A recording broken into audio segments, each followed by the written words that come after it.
सूरत के जोन 2 विस्तार में आए 4 पुलिस थाना में पकड़ी शराब को नष्ट किया गया। सूरत सिटी डीसीपी जोन 2 में आए लिंबायत, उधना, सलाबतपुरा, डिंडोली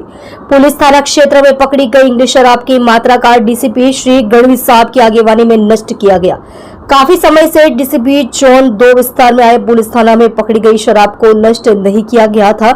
जिसमें आज डीसीपी श्री गढ़वी साहब ने जानकारी दी कि अंग्रेजी शराब की 74,000 जितने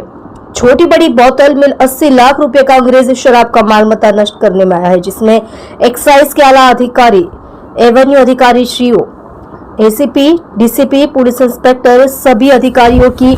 हाजिरी में यह अंग्रेजी शराब का 80 लाख रुपए का मुद्दा माल नष्ट किया है, जिसमें डीसीपी साहब ने कहा आगे जाके भी ऐसी शराबबंदी में पकड़ा गया मालमत्ता भी हम नष्ट ही करेंगे, जिसमें गैर कानूनी तरीके से गुजरात राज्य में घुसनखोरी कर यह अंग्रेजी शराब लाई गई थी, जिसमें डीसीपी जोन में आने वाले पुलिस थाना में शराबबंदी के केस में पकड़ी गई सभी शराब नष्ट कर दी गई है। दारू नष्ट કરવામાં આવ્યો છે, કેટલા પોલીસ સ્ટેશન છે ને કેટલાનો મુદ્દામાં આવ્યો છે? આજરોજ સુરત શહેરના ઝોન 2 વિસ્તારમાં આવતા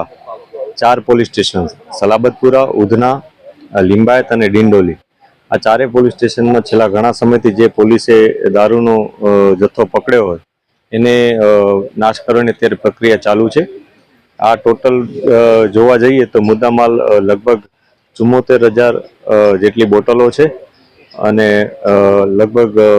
80,000 જેટલો આશરે મુદ્દામાલ થાય છે।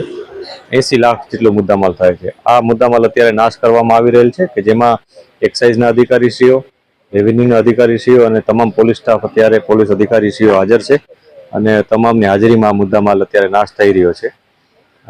આવી જ રીતના હજી અમારે જે બીજો મુદ્દામાલ હશે એને પણ ફ્યુચરમાં આવી જ રીતના અમે નાશ કરવાની પ્રક્રિયા હાથ ધરીશું।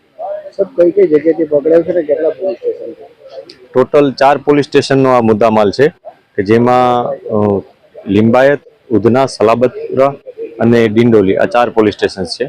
અને જુદી જુદી રીતના અમે જે પ્રોહિબિશનના કેસો કર્યા હોય છે કે જેમાં કાં તો રનિંગ કેસો હોય છે અથવા કોઈના કબજામાંથી અમે મેળવેલો દારૂ હોય છે જે ગેરકાયદેસર રીતના એ લોકોએ લઈ આવ્યા હોય એ તમામ મુદ્દામાલ અત્યારે નાશ કરવામાં આવી રહેલ છે।